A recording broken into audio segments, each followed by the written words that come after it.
Shalom wanita Deborah yang dikasihi Tuhan. Mari hari ini kita bersuka cita bersama di dalam Tuhan. Amin. Sama-sama kita akan naikkan pujian. Dia lahir untuk kami, Dia mati untuk kami.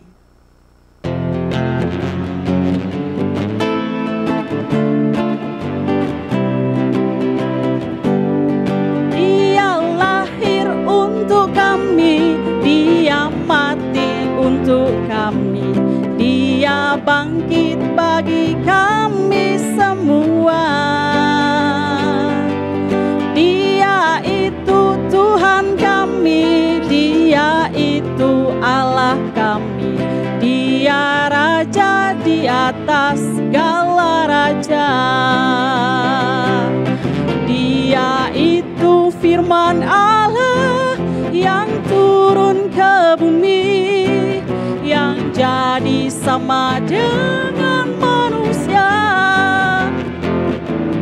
Dia Yesus sobat kami, Dia Yesus Tuhan kami, Sang penebus juru selamat dunia. Dia lahir untuk kami, Dia mati untuk kami, Dia bangkit bagi kami semua. Dia itu Tuhan kami, Dia itu Allah kami, Dia Raja di atas segala raja. Dia itu firman Allah yang turun ke bumi, yang jadi sama dengan manusia. Dia Yesus sobat kami, Dia Yesus Tuhan kami, Sang penebus juru selamat dunia. Sang penebus juru selamat dunia, Sang penebus juru selamat dunia. Amin. Dia Yesus adalah penyelamat kita semua. Amin. Mari jemaat Tuhan, wanita Deborah yang dikasihi Tuhan, kita siapkan hati kita saat ini untuk menerima kebenaran firman Tuhan. Kita akan naikkan pujian di hadapan Tuhan. Tak usah ku takut, Allah menjagaku. Haleluya. Tak usah ku takut, Allah menjagaku. Tak usah ku bimbang, Yesus peliharaku. Tak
melimpah,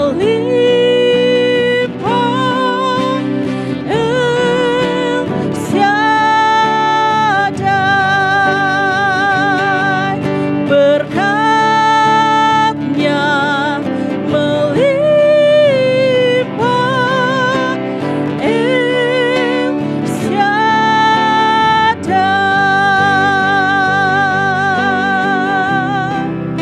Haleluya Yesus, haleluya.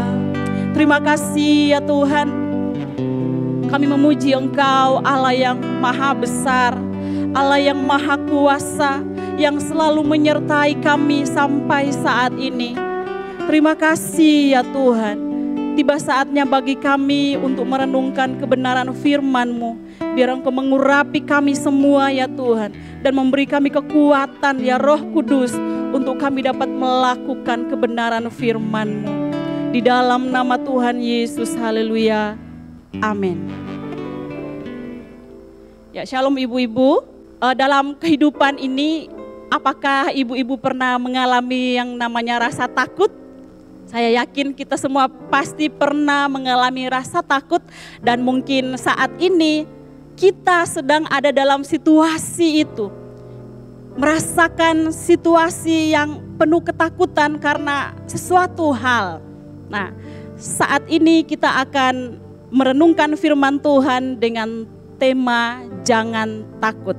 Takut adalah perasaan tidak tentram, khawatir dan gelisah, dan rasa takut itu merupakan tanggapan emosi terhadap suatu ancaman atau bahaya yang sedang ada di sekitar kita. Dalam kisah kelahiran Yesus terdapat beberapa contoh orang-orang atau tokoh-tokoh yang mengalami ketakutan dan Tuhan sangat mempedulikan mereka. Lukas pasalnya yang kedua, ayatnya yang ke-8 sampai ayatnya yang ke-11. Di daerah itu ada gembala-gembala yang tinggal di padang menjaga kawanan ternak mereka pada waktu malam. Tiba-tiba berdirilah seorang malaikat Tuhan di dekat mereka, dan kemuliaan Tuhan bersinar meliputi mereka, dan mereka sangat ketakutan. Lalu kata malaikat itu kepada mereka, "Jangan takut, sebab sesungguhnya aku memberitakan kepadamu kesukaan besar untuk seluruh bangsa. Hari ini telah lahir bagimu juru selamat, yaitu Kristus Tuhan di kota Daud." Ya, dalam kisah ini ada gembala-gembala yang mengalami ketakutan yang sangat gitu, kata firman Tuhan, karena mereka didatangi malaikat dan mereka dipenuhi dengan kemuliaan Tuhan pada waktu itu, sinar kemuliaan Tuhan, dan mereka sangat ketakutan. Nah, tokoh Alkitab yang lain adalah ada Maria ya, yang takut menghadapi resiko mengandung bayi Yesus padahal ia belum bersuami. Lukas pasalnya yang pertama ayatnya yang ke-30 dan 31 di sana dikatakan demikian. Kata malaikat itu kepadanya, "Jangan takut hai Maria, sebab engkau beroleh kasih karunia di hadapan Allah. Sesungguhnya engkau akan mengandung dan akan melahirkan seorang anak laki-laki, dan hendaklah engkau menamai dia Yesus." Malaikat Tuhan datang kepada seorang yang bernama Yusuf. Dalam Matius pasalnya yang pertama ayatnya yang ke-20 di sana dikatakan demikian. Tetapi ketika ia mempertimbangkan maksud itu, malaikat Tuhan nampak kepadanya dalam mimpi dan berkata, "Yusuf, anak Daud, janganlah engkau takut mengambil Maria sebagai istrimu, sebab anak yang di dalam kandungannya adalah dari Roh Kudus." Tuhan begitu peduli dengan orang-orang yang mengalami sesuatu hal seperti rasa takut dalam dirinya, seperti Maria dalam cerita ini, ada juga Yusuf, dan di dalam kisah yang sudah kita baca tadi tentang gembala-gembala, mereka mengalami ketakutan ketika mereka didatangi malaikat Tuhan. Malaikat Tuhan berkata kepada mereka juga hal yang sama, "Jangan takut." Nah, secara sosial ya pada waktu itu pekerjaan atau tugas sebagai gembala ternak adalah tugas yang sangat rendah, dipandang najis. pada masyarakat umum pada waktu itu. Nah, kenyataan ini juga membuat para gembala itu berpikir, wah siapa saya? Ya siapa saya kok didatangi malaikat Tuhan? Dan mereka benar-benar merasa takut pada waktu itu, dan firman Allah mencatat di sini bahwa mereka sangat ketakutan. Jadi bukan hanya situasi yang takut biasa, tetapi dikatakan bahwa mereka sangat ketakutan pada waktu itu. Dan lagi-lagi firman Tuhan lewat malaikat Tuhan pada waktu itu datang kepada mereka berkata bahwa jangan takut.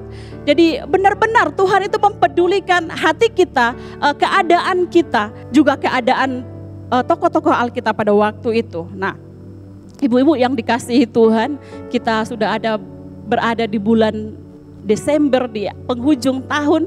Apa yang sudah kita alami di bulan-bulan yang sudah lewat? Apa yang akan sedang kita jalani di depan? Kadang-kadang ada pertanyaan-pertanyaan, ada ketakutan-ketakutan yang timbul di dalam hati kita, dalam diri kita. Bagaimana dengan suami kita, pekerjaan kita, bagaimana dengan anak-anak kita, bagaimana dengan masa tua kita. Tapi hari ini firman Tuhan datang bagi kita. Suatu lembaran baru di depan, tahun baru, kita tidak tahu apa yang akan terjadi di depan. Tapi firman Tuhan datang bagi kita mengingatkan bahwa jangan takut untuk apa yang akan kita hadapi di depan. Jangan takut ibu-ibu, amin. Bahkan mungkin saat ini kita sedang mengalami kondisi yang terjepit. Kita sedang ada dalam masalah yang sangat besar. Tuhan datang bagi kita saat ini berkata jangan takut, amin. Mari kita melihat dari ayat-ayat di dalam Lukas pasal 2 ayatnya yang ke-8 sampai yang ke-11 ini. Apa alasan? Alasan apa yang membuat kita gak perlu takut? Takut itu biasa, tetapi kalau kita dikuasai oleh ketakutan itu yang tidak biasa ibu-ibu ya. Itu akan menghancurkan diri kita sendiri. Nah, apa alasan sehingga kita enggak perlu takut dalam hidup ini ibu-ibu ya. Ayatnya yang ke-10 dan 11 berkata, lalu kata malaikat itu kepada mereka, jangan takut, sebab sesungguhnya aku memberitakan kepadamu kesukaan besar untuk seluruh bangsa. Ayat 11, hari ini telah lahir bagimu juru selamat, yaitu Kristus Tuhan di kota Daud. Jadi yang pertama bahwa alasan tidak perlu takut yang pertama karena Tuhan Yesus itu adalah sang juru selamat. Dari ayat ini dikatakan bahwa Tuhan itu adalah juru selamat. Hari ini telah lahir bagimu juru selamat, yaitu Kristus Tuhan. Kelahiran juru selamat itu menghasilkan satu sukacita yang besar, menghasilkan kebahagiaan, menghasilkan kesukaan yang sangat besar yang tidak bisa dihasilkan oleh karena situasi yang terjadi di sekeliling pada waktu itu. Jadi benar-benar kelahiran Yesus yang adalah juru selamat itu sungguh merupakan sebuah hadiah, sebuah kesukaan yang sangat luar biasa, sehingga dikatakan malaikat Tuhan berkata kepada para gembala-gembala pada waktu itu, jangan takut untuk apapun yang kamu khawatirkan yang terjadi, jangan takut. Ada juru selamat yang hadir, yang lahir hari ini di kota Daud.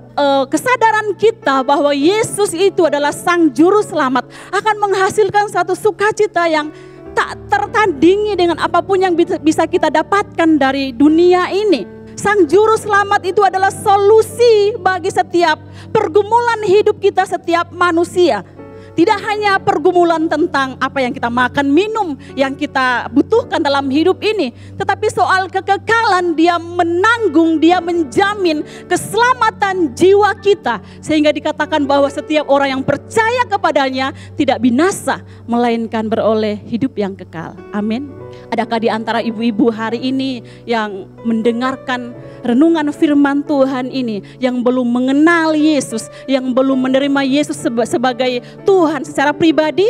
Mari undang dia secara pribadi masuk di dalam hati kita, menuntun hidup kita, mendampingi hidup kita, menjadi Tuhan dan Juru Selamat. Dikatakan bahwa maka setiap orang yang percaya kepadanya tidak binasa, melainkan beroleh hidup yang kekal. Amin. Yang kedua, alasan mengapa kita tidak perlu takut ibu-ibu. Tuhan Yesus sanggup memegang kendali. Memang tidak secara terang-terangan dituliskan di dalam ayat-ayat ini. Tetapi kita melihat dari kisah daripada Maria, kisah daripada Yusuf, bahwa Tuhan bukan hanya mengetahui apa yang akan terjadi di depan, tetapi dia sepenuhnya berdaulat atas setiap peristiwa. Tuhan gak hanya tahu apa yang akan terjadi dengan hidup kita ke depan, tetapi Tuhan memegang kendali atas seluruh hidup kita, ibu-ibu ya. Kepada Maria Tuhan berkata bahwa kuasa Allah akan menyertai dia dan menaungi dia, melindungi dia. Sehingga Maria tidak perlu takut mengandung anak dari Roh Kudus itu. Kepada Yusuf, malaikat Tuhan juga meyakinkan bahwa kehamilan Maria adalah bagian dari rencana Tuhan untuk menyelamatkan dunia. Terus orang yang percaya kepada Kristus Tuhan. Dan kepada para gembala ini, malaikat Tuhan mengungkapkan bahwa rencananya untuk memberikan penyelamat bagi dunia sekarang sedang berlangsung. Dan mereka akan menjadi bagian dari peristiwa besar itu. Kalau kita membaca cerita selanjutnya dari ayat-ayat ini, di sana kita temukan bahwa para gembala itu kemudian menjumpai bayi Yesus dan kemudian mereka pulang dengan sukacita. Mereka memuji Tuhan, memuliakan Allah karena segala sesuatu yang mereka dengar dan mereka lihat. Waktu pertama kali mereka akan diberitahu tentang kelahiran Yesus, mereka menjadi takut. Tetapi malaikat Tuhan berkata kepada mereka kemudian, jangan takut. Kenapa? Tuhan tahu apa yang akan terjadi di depan. Tuhan merancang mereka untuk jadi bagian dari kelahiran Sang Juru Selamat itu. Ibu-ibu yang dikasihi oleh Tuhan Yesus Kristus. Kita hidup di dunia yang tidak mudah ya, hari-hari ini bahkan hari-hari yang sudah lewat. Dan kita semua pasti memiliki berbagai alasan untuk kita merasa takut. Mungkin kita mengalami ancaman atau penolakan karena iman kita kepada Kristus Tuhan. Mungkin juga kita sedang berjuang secara finansial, keuangan, dan kita merasa takut untuk mencukupkan kebutuhan hidup keluarga kita. Mungkin juga ada yang takut memikirkan masa depan anak-anaknya, masa depan pribadi kita sendiri. Bagaimana dengan seperti yang saya katakan tadi, masa tua kita nanti. Hari ini firman Tuhan yang sama datang bagi setiap kita, ibu-ibu. Jangan takut, amin. Karena Yesus adalah Juru Selamat yang akan menolong kita, mendampingi kita. Dia akan membela kita, dia akan selalu bersama dengan kita. Tuhan sebagai Sang Juru Selamat itu tidak akan hanya menyelamatkan jiwa kita di kekekalan nanti, tetapi dia akan menyelamatkan kita ketika kita hidup di dunia ini. Dia akan mendampingi kita, dia akan selalu menyertai kita. Sehingga untuk apapun yang terjadi di depan, mari kita katakan kepada diri kita, jangan takut karena ada Tuhan yang bersama dengan kita. Amin. Jangan takut karena Tuhan memegang kendali atas setiap peristiwa, atas setiap hal yang terjadi dengan hidup kita. Untuk apapun yang terjadi di depan, percayakan hidup kita kepada Tuhan karena Tuhan adalah pemilik hidup kita. Dia yang akan menguatkan kita. Dia pasti melindungi dan memelihara setiap kita. Amin. Selamat Natal wanita Deborah yang dikasihi Tuhan. Dan selamat menyambut tahun baru dengan penuh keberanian. Karena kita percaya Tuhan selalu menyertai kita. Amin. Tuhan memberkati, mari kita berdoa. Tuhan terima kasih buat firman-Mu yang sudah kami renungkan bersama saat ini. Bahwa sesungguhnya Engkau adalah Juru Selamat yang memberikan kami sukacita, memberikan kebahagiaan yang tidak bisa diberikan oleh dunia ini. Engkau adalah sumber kesukaan kami ya Tuhan. Dan Engkau akan mendampingi kami, Engkau akan menyertai kami, Engkau akan menolong kami dalam hari-hari ke depan yang akan kami lalui. Bahkan untuk saat ini setiap pergumulan kami ibu-ibu yang dikasihi Tuhan, wanita Deborah, biar Tuhan yang akan menolong kami, menguatkan kami, bahkan menyediakan jalan di depan kami ya Tuhan, sehingga kami boleh melihat kuasa Tuhan nyata atas setiap wanita Deborah. Terima kasih Tuhan buat kebenaran firman-Mu. Berkat Tuhan menjadi bagian kami. Di dalam nama Tuhan Yesus kami bersyukur. Haleluya. Amin.